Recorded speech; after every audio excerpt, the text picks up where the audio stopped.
তো যারা 2025 সালে উচ্চ মাধ্যমিকে দর্শন পরীক্ষা দেবে এবং লিখিত পরীক্ষা যদি 80-80 পেতে চাও এবং 2025 উচ্চ মাধ্যমিক দর্শন পরীক্ষা ফুল টিউশন মানে যুক্তি অধ্যায় থেকে আরও মূলত 12টা অধ্যায় সম্পূর্ণ টিউশন ফ্রিতে পড়তে চাও, তো ফিলোসফি এইচএস উচ্চ মাধ্যমিক দর্শন ইউটিউব চ্যানেলটি সাবস্ক্রাইব করো, সঙ্গে শেয়ার করে দাও বন্ধুদেরকে।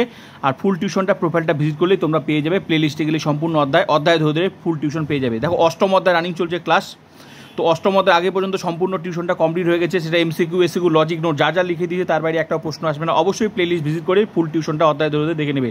100% যদি লজিক শিখতে চাও তো প্লিজ ক্লাসগুলো করবে। অষ্টম অধ্যায় রানিং চলছে, আর এই অধ্যায় থেকে তোমাদের কিন্তু ফিলোসফির লজিক কিন্তু শেষ।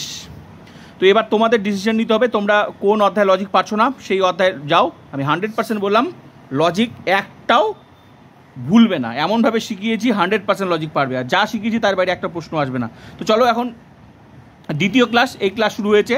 এই ট্রুথ ফাংশন আমি তোমাদেরকে লিখে দিয়েছি, এমসিকিউ এসিকিউ লিখে দিয়েছি, তার বাইরে একটাও আসবে না, তোমরা মুখস্থ করে নেবে। সঙ্গে লজিক ক্লাস শুরু হয়ে গেছে।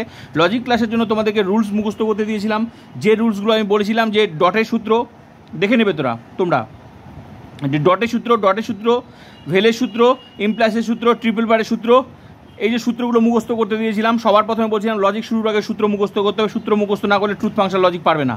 তো আমি সিরিয়ালি ক্লাস করাই, প্রত্যেকটা অধ্যায়ে আমি সিরিয়ালি লজিক করাই স্টেপ বাই স্টেপ, ঠিক তেমনি এটাও সূত্র মুখস্থ করতে দিয়েছি, তারপর লজিক করিয়েছি। তো আজকে এই অধ্যায়, আজকে এটার দ্বিতীয় ক্লাস তোমরা দেখে নাও। দেখো এটা তো তোমরা জানো, যদি এবিসি সত্য হয় এক্স ওয়াই জেড মিথ্যা হয় তাহলে নিচের বচনাকারের সত্যমূল্য নির্ণয় করো। তো সবার প্রথমে আমি তোমাদেরকে এর আগের দিনই ক্লাসে আমি শিখালাম যে এগুলো এবিসি সত্য এক্স ওয়াই জেড মিথ্যা হয়, মানে এটা এই যে এটা আছে এগুলো হচ্ছে তোমাদেরকে সাজিয়ে নিতে হবে, প্রথমে আগে সাজিয়ে নিতে হবে। তো এগুলো হচ্ছে মানে সমাধান টাইপের, তো বা দিয়ে করতে হবে, ঠিক আছে। তো প্রথমে সাজিয়ে নাও, এবিসি সত্য মানে এবিসি যেখানে থাকবে তার মান টি ধরতে হবে, আর এক্স ওয়াই জেড যেখানে থাকবে তার মান এফ মিথ্যা হয় মানে এফ ধরতে হবে।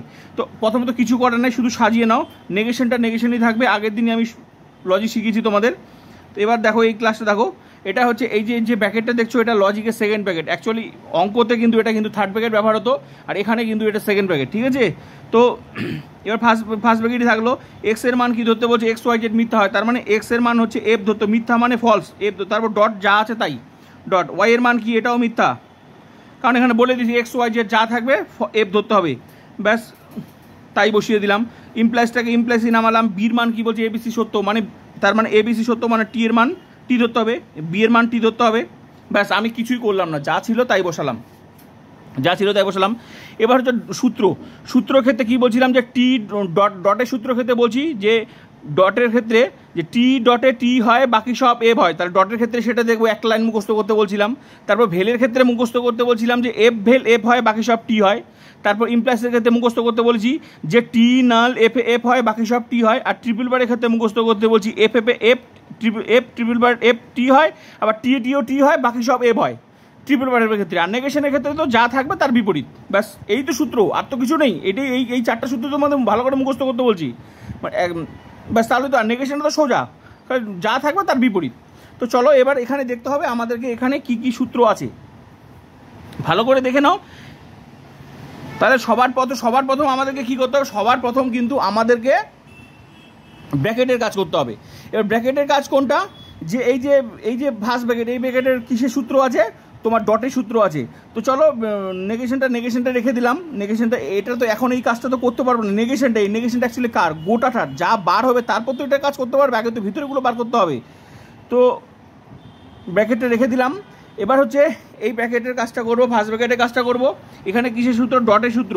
তো ডটের সূত্রের ক্ষেত্রে আমরা কি জানি যে টি ডট টি হয় বাকি সব এবার টি ডট টি আছে কি, তো ডটের ক্ষেত্রে খোঁজার চেষ্টা করো টি ডট টি আছে কি নেই, তাহলে বাকি সব এফ, বাকি সব মানে এই যে এফ করে দিলাম, টি ডট টি নেই মানে বাকি সব এফ করে দিলাম। ডটের ক্ষেত্রে ওইটাই খোঁজার চেষ্টা, ওই লাইনটাই খোঁজার চেষ্টা, ও নেই, হয়ে গেল। তাহলে এই কাজটা হয়ে গেল। এবার এই যে এটাকে এই ইমপ্লাসটাকে নিচে নামালাম, যেভাবে তোমরা অঙ্ক করেছিলে আগে, এই সূত্রটাকে নামালাম, এই ইমপ্লাস সূত্রটাকে নামিয়ে দিলাম। এবার যার ছিল টিটা নামিয়ে দিলাম, ব্যাস হয়ে গেল। এবার কি তোমরা কি এই কাজটা নেগেশনের কাজটা করতে পারবে না, নেগেশনের কাজ যতক্ষণ না সিঙ্গেল ডিজিট আছে ততক্ষণ কাজটা করতে পারবে না। নেগেশনটা কিন্তু কাজটা ওটাই, যা থাকবে শুধু সেটার বিপরীত, তাহলে ভিতরে কাজটা আগে করতে হবে। ক্লিয়ার? হ্যাঁ, ব্যাস হয়ে গেল। এবার হচ্ছে ভিতরে কি আছে দেখো, ভালো করে দেখো, ভেতরে কিন্তু আবার একটা সূত্র বার হয়ে গেল, কি ইমপ্লাইসের সূত্র। তো ইমপ্লাইসের সূত্র কি, ইমপ্লাইসের ক্ষেত্রে আমরা জানি যে টি নাল এফ, এইটা কিন্তু ভেরি ইম্পর্টেন্ট। এই ইমপ্লাইসের সূত্র অনেকে ভুল করে ভাবে যে এটাকে এফ, টি নাল এফ, ভালো করে ওর উল্টা হলে কিন্তু এফ হবে না, এই পাশে টি তারপরে এফ যদি থাকে তবেই কিন্তু এফ হবে, বাকি সব টি হয়। তো আমি খোঁজার চেষ্টা করব যখন এই সূত্র দেখবো যে টি নাল এফ আছে কি নেই, তা টি নাল এফ এফ হয়, বাকি সব টি হয়। তো টি নাল এফ নেই মানে বাকি সব টি, তার মানে এই নেগেশনে নামালাম আর বাকি সব টি, ব্যাস ক্লিয়ার হয়ে গেল। তাই বলে কি অঙ্ক হয়ে গেল? না, হয়নি, লজিকটা এখনো হয়নি। লাস্ট এই যে এবার সিঙ্গেল ডিজিট, এই যে নেগেশনের কাজ এবার হবে, ঠিক আছে? তো এবার নট টি, তার মানে কি সত্য না, তাহলে কি মিথ্যা, তাহলে উত্তরটা হলো মিথ্যা। ব্যাস ফাইনাল উত্তর কমপ্লিট। তাহলে এই যে সত্যমূল্য, এর সত্যমূল্য কি হলো, এর সত্যমূল্য হয়ে গেল মিথ্যা। এখানে যদি টি বাড়াতো তাহলে সত্য। আশা করি লজিক বুঝতে পেরেছ, যতই লজিক কঠিন থাকুক সব পারবে। তো ক্লাস করতে থাকো, অবশ্যই শেয়ার করো, যাতে যাতে ফুল টিউশন সমস্ত বন্ধুদেরকে শেয়ার করো, আর বলে দাও যে ইউটিউবে একটাই চ্যানেল আছে যেখানে ফুল টিউশন ফ্রিতে। তো প্লিজ আমার এই চ্যানেলটিকে সবার কাছে ছড়িয়ে দাও, শেয়ার করে। আমার মূল উদ্দেশ্য সমস্ত ছাত্রছাত্রীদের পৌঁছানো, যারা টাকার অভাবে টিউশন নিতে পারে না, টিউশনে গিয়ে কিছু বুঝতে পারে না, যারা ফিলোসফিতে 100% লজিক শিখতে চায়, 100% কমন চায়। তো প্লিজ শেয়ার অ্যান্ড ক্লাস করো। অষ্টম অধ্যায় রানিং চলছে, আর ক্লাস করতে থাকো। এরপর আবার এক্সট্রা ক্লাস, আবার হচ্ছে লজিক প্র্যাকটিস করো।